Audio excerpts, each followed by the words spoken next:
বন্ধুরা, আমি তানিয়া। আজ আমি আমার জীবনের এমন এক গোপন সত্য আপনাদের সামনে তুলে ধরতে যাচ্ছি, যা আমি কাউকে কোনোদিন বলিনি।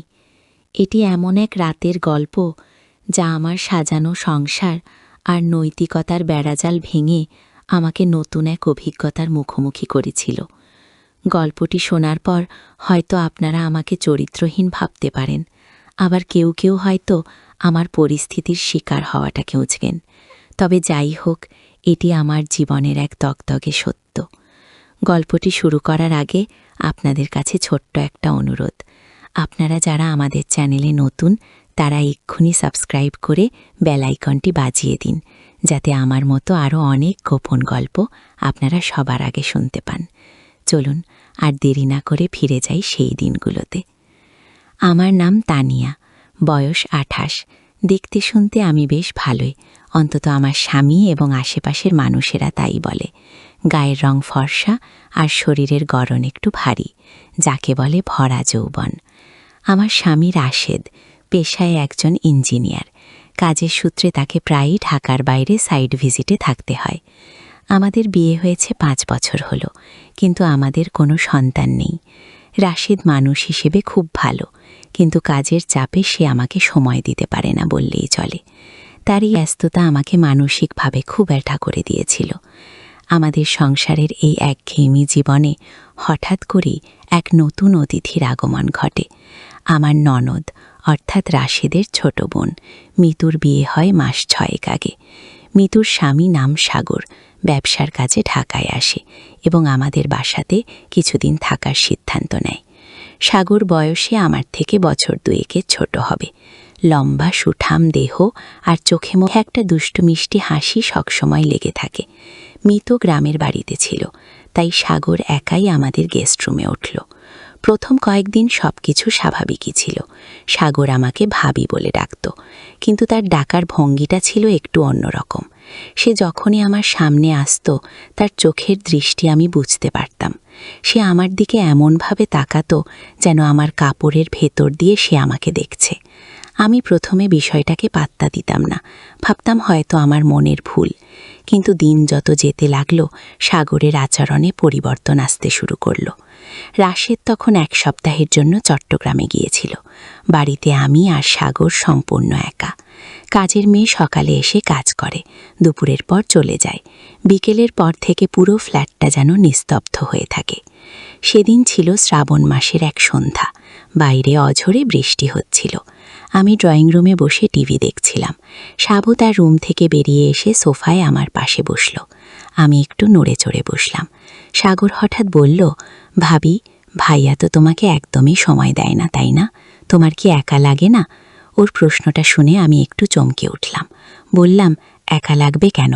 সংসার জীবনে সবাইকে মানিয়ে নিতে হয়। তুমি কফি খাবে? আমি বানিয়ে আনছি। আমি উঠে রান্নাঘরের দিকে যেতে চাইলাম, কিন্তু সাগর আমার হাতটা খপ করে ধরে ফেলল।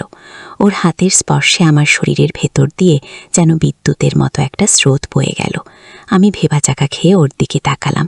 ওর চোখে তখন অদ্ভুত এক নেশা। সে বলল, ভাবি, কফি পরে হবে, তুমি বসো না আমার পাশে। আজ বাইরের যা বৃষ্টি, একা একা ভালো লাগছে না, একটু গল্প করি। আমি হাতটা সরিয়ে নিয়ে আবার বসলাম, কিন্তু এবার একটু দূরত্ব বজায় রেখে। আমার বুকের ভেতর তখন ধরফর করছে, একটা অজানা উত্তেজনা আর ভয় কাজ করছিল। সাগর নানা রকম গল্প করতে লাগলো, ওর কলেজ লাইফ, প্রেম, ব্রেকআপ, কথার ফাঁকে ফাঁকে ও এমন সব ইঙ্গিতপূর্ণ কথা বলছিল যা আমাকে লজ্জায় ফেলছিল। হঠাৎ ইলেকট্রিসিটি চলে গেল। লোডশেডিং, পুরো ঘর অন্ধকার। বাইরে তখনও বৃষ্টির তোড়জোড়। জানলা দিয়ে রাস্তার ল্যাম্পপোস্টের সামান্য আলো আসছিল, যা ঘরটাকে আরও রহস্যময় করে তুলেছিল। আমি বললাম, দাঁড়াও, আমি মোমবাতিটা নিয়ে আসি। আমি উঠতে যাব, অন্ধকারে হঠাৎ সাগরের সাথে ধাক্কা লাগল। ও বোধহয় আর আমাকে আটকানোর জন্যই উঠে দাঁড়িয়েছিল। ধাক্কা লাগতে আমি টাল সামলাতে না পেরে ওর উপর পড়ে যেতে নিলাম, আর ও আমাকে দুহাতে শক্ত করে ধরে ফেলল। মুহূর্তের মধ্যে পরিস্থিতি বদলে গেল। অন্ধকার ঘরে আমি সাগরের বুকের সাথে মিশে আছি। ওর নিঃশ্বাসের গরম বাতাস আমার কপালে এসে লাগছে। আমি সরে আসতে চাইলাম, কিন্তু ও আমাকে ছাড়ল না, বরং ওর হাতের বাঁধন আরও শক্ত হল। সাগর ফিসফিস করে আমার কানের কাছে বলল, ভাবি, তুমি এত সুন্দর কেন? তোমার শরীরের গন্ধটা আমাকে পাগল করে দিচ্ছে। কানে বলল, ভাবি, তুমি জানো না তুমি কত সুন্দরী। ভাইয়া নেই, এই বৃষ্টির রাতে তোমায় এভাবে কাছে পাবও ভাবিনি। আমার উচিত ছিল ওকে ধাক্কা দিয়ে সরিয়ে দেওয়া, চড় মারা। কিন্তু বিশ্বাস করুন, দীর্ঘদিনের একাকিত্ব আর অবহেলা আমাকে এতটাই দুর্বল করে দিয়েছিল যে আমি প্রতিবাদ করতে পারলাম না। ওর পৌরুষীদীপ্ত শরীরের উষ্ণতা আমার অবদমিত ইচ্ছাকে জাগিয়ে তুলছিল। আমার নীরবতাকে সম্মতি ভেবে সাগর আরও সাহসী হয়ে উঠল।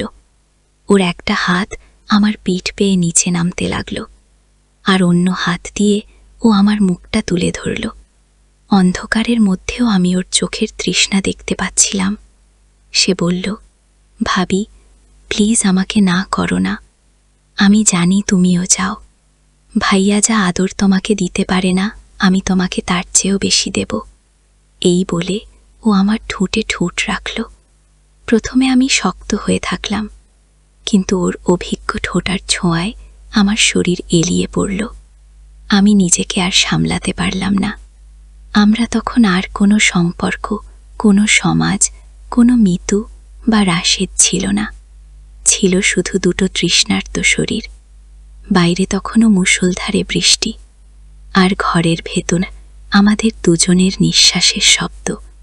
সাগর আমাকে বাজাকোলা করে বেডরুমের দিকে নিয়ে গেল। বিছানায় আমাকে শুইয়ে দিয়ে ও আমার উপর ঝুঁকে এলো। আমি তখন পুরোপুরি নিজের উপর নিয়ন্ত্রণ হারিয়ে ফেলেছি। ওর শরীরের দিকে তাকিয়ে থাকার সময় আমার শরীরে কি যেন এক উত্তেজনার সৃষ্টি হলো। আমি নিজের ওপর আয়াত হারিয়ে ওর কোমরে হাত দিয়ে ওকে আমার শরীরের সাথে চেপে ধরলাম। ও আমার গলায় মুখ ডুবিয়ে দিল। ওর খোঁচা খোঁচা দাড়ি আমার গলার নরম চামড়ায় ঘষা খাচ্ছিল, যা আমাকে পাগল করে তুলছিল। ও আমার শাড়ির আঁচল সরিয়ে দিল। আমি লজ্জায় চোখ বন্ধ করে ফেললাম, কিন্তু সাগর থামল না। সে আমার বুকে চুমু খেতে থাকল, আর অন্য বুকে হাত বোলাতে লাগল। ওর প্রতিটি স্পর্শে আমার শরীর কেঁপে কেঁপে উঠছিল। আমি অস্ফুট স্বরে বললাম, সাগর, এটা ভুল হচ্ছে। মিতু জানলে। সাগর আমার ঠোঁটে আঙুল দিয়ে থামিয়ে দিল। বলল, কেউ জানবে না ভাবি। এটা শুধু আমাদের দুজনের গোপন কথা। এই রাতটা আমাদের। সেই রাতে আমরা আর থামিনি। বৃষ্টির শব্দের সাথে মিশে গিয়েছিল আমাদের ভালোবাসার শব্দ। রাশেদের সাথে গত 5 বছরে আমি যা অনুভব করিনি, সাগরের সাথে সেই এক রাতে আমি তা পেয়েছিলাম। ও আমাকে নারীর পরিপূর্ণতা দিয়েছিল। আমার শরীরের প্রতিটি ভাঁজ, প্রতিটি অঙ্গকে ও যেভাবে আদর করেছিল তা আমি কোনোদিন ভুলব না। ভোরবেলা যখন আলো ফুটল, তখনও আমরা একে অপরকে জড়িয়েছিলাম। বৃষ্টির রেশ তখনও কাটেনি। আমার মনে অপরাধ বোধ ছিল, কিন্তু তার চেয়েও বেশি ছিল এক অদ্ভুত তৃপ্তি। এরপর সাগর আরও 10 দিন আমাদের বাসায় ছিল। রাশেদ ফিরে আসার আগ পর্যন্ত আমরা প্রায় প্রতি রাতেই মিলিত হতাম। দিনের বেলাতেও সুযোগ পেলেই ও আমাকে জড়িয়ে ধরত। রান্নাঘরে বা বাথরুমে কোথাও আমাকে ছাড়ত না। আমাদের সম্পর্কটা তখন আর শুধু দেবর ভাবির ছিল না, হয়ে গিয়েছিল পুরোদস্তুর প্রেমিক প্রেমিকার।